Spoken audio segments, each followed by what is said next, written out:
Welcome to Joe's Astrology, and this is the astrology of Roger Federer, tennis champion, and he is one of my favorite players, as well as the favorite player of many others. And we do have the birth time here. He's a Virgo rising, Sun in Leo, Moon in Scorpio. And I want to start here with the Virgo rising, ruled by Mercury. He's known to be a tennis player who is very accurate. And we can see that he pays attention to details. If in his game he's got a one-handed backhand, he can hit the ball flat. He can slice. He can hit with spin. He's an all-court player. He can pretty much do everything on the tennis court. And I equate that to that Virgo quality of paying attention to detail and being able to work in a routine manner to get to that point. And we see the ruler Mercury. It's here in Leo. It's with the Sun in Leo, and it's in the Sagittarius decan. And the North Node is there in Leo as well. And with that, we see some combination of Jupiter and the Sun. This is a really good combination for a tennis player because you can see he wants to be center stage. He wants to be a performer, which a professional tennis player needs to have to be able to perform in front of all those people. And it's also in being in the 12th, you can tell he's introspective, and he has the ability to play within himself and be in his own head and deal with that. And that's a good quality actually for a tennis player. So he has that combination of internal, external going on there. And with it being in the 12th, that's also the Pisces house, and it is ruled by Neptune. So let's look at his Neptune, because Neptune is the planet of performance and artistry, and he's definitely an artist on the tennis court. So we can see his Neptune down here is in Sagittarius. It's in the 4th house, and it's trining. It's making that easy flowing aspect to the Sun. And it's also in the 4th, which is going to enhance that Neptune. The 1st, 4th, the 7th, and the 10th are important houses. The angular houses, or when planets are there, they become more important. They're more powerful. So we could say he has a prominent Neptune here with it in the 4th, and it's trining that Sun. It's also ruled by Jupiter. So this is a guy who travels a lot. How many countless numbers of trips on a plane across the world. And it's also in the Leo decan, this Neptune. So more Leo, more of the idea of being a performer.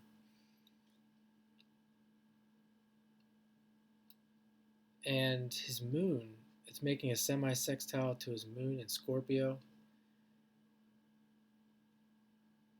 It's making a square to his Venus. And we can see the Venus in the 1st house. This can make a pleasing personality, someone who's attractive.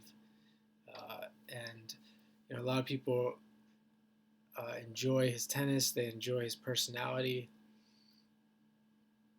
It's also, could say it's a guy who's making money off his body with the Venus in the 1st. It's essentially part of what he's doing, being an athlete. Also, with Venus is there. It's in Virgo. It's in the Capricorn decan. So this is another good quality to have for a tennis player, where he can really hone in on the targets and be very specific with his training.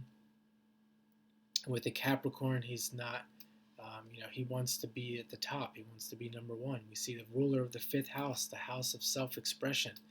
That's why he was doing this from day one. He wanted to be the number one tennis player in the world.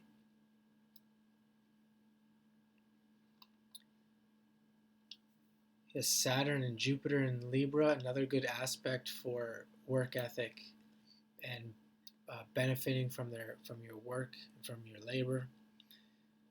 And we can see that is ruling the 2nd house. The Venus is ruling the 2nd house, is money, and you can see it comes back to him. comes back to him as an athlete, making money off of himself.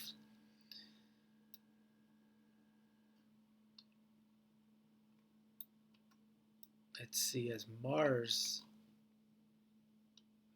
making a sextile to his Venus.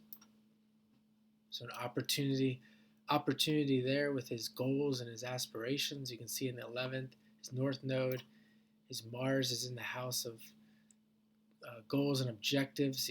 Coming into this life, he knew from a very young age what his goals were, what his aspirations were, and what he needed to do to accomplish them. He was from a young age, he was touted as being a super talent.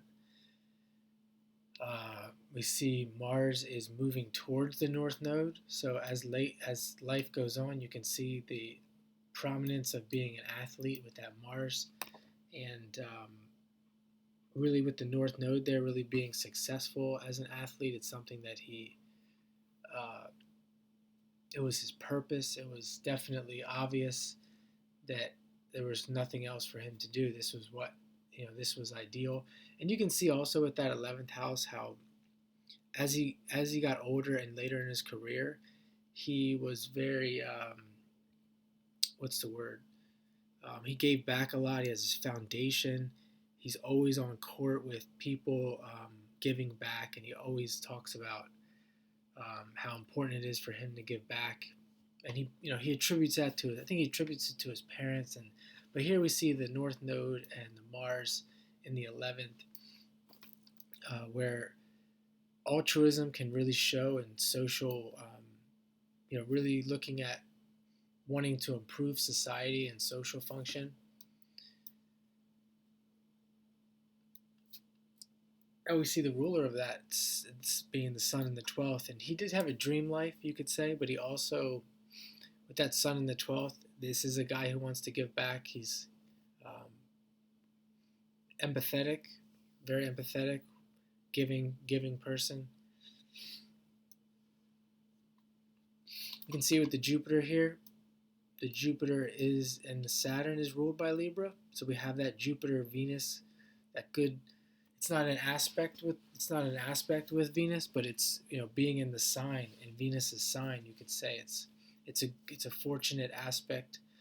I do see a lot of people with Saturn, especially the Jupiter Saturn in Libra, very good with business, with dealing with other people, relationships. And the moon here in Scorpio, it's conjunct Uranus, the genius, that's like a genius, could be a genius aspect. And with Scorpio being ruled by Pluto,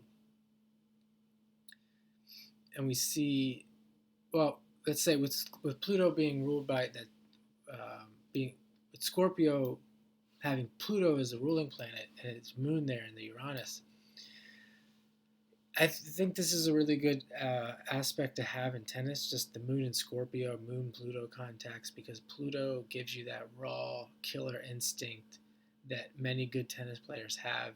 And he comes across like he's an artist on the court. People like to watch him play, but he had the killer instinct. He had when he hit the ball, he can play like a sniper, and just like, almost like as he would come out of nowhere and just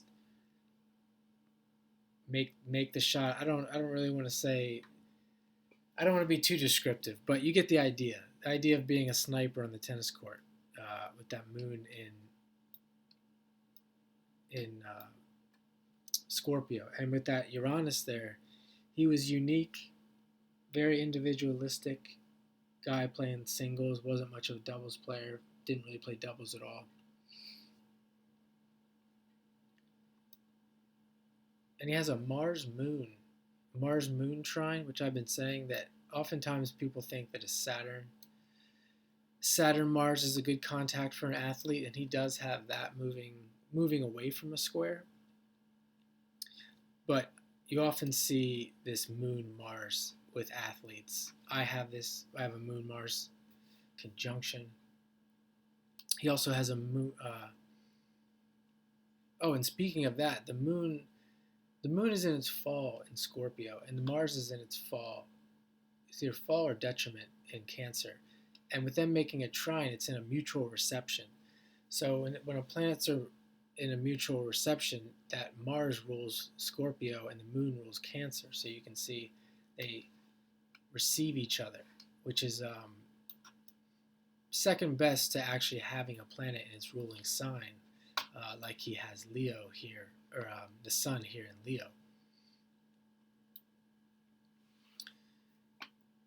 That moon is also making a sextile to the Venus, which is another good. I have this aspect as well, which is probably why I like Roger Federer and I kind of play like him. But the idea that his moon is contacting his Venus as well gives that pleasing personality. Good to have with relationships with females.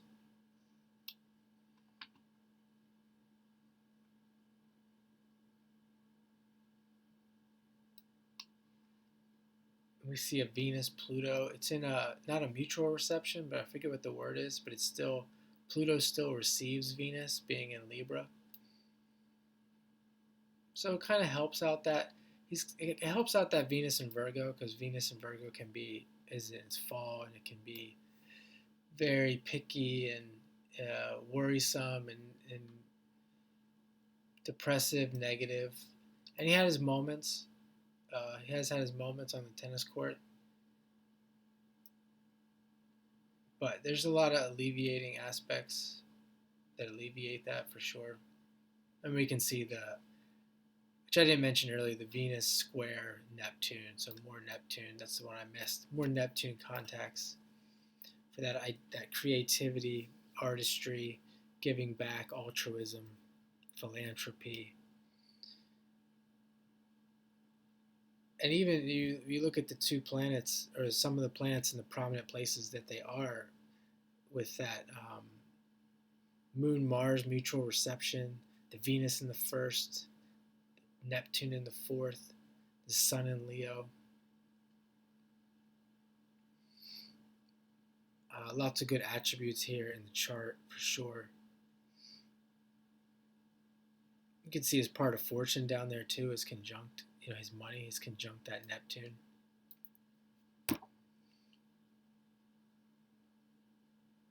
So yeah, I mean, if you ever wonder why tennis players aren't doing as well as they should, I mean, maybe you want to have a little bit more than a Saturn, Mars and a Moon Mars aspect in your chart, and maybe you can make it to be number one in the world. So I'll leave it there for now, and there can be a lot more said about this chart and just other charts I've been doing in general. Astrology is very deep, and if you want me to read your chart, I can read your chart. I'm available for readings, and I hope you subscribe to the channel for more great astrology, and have a great day.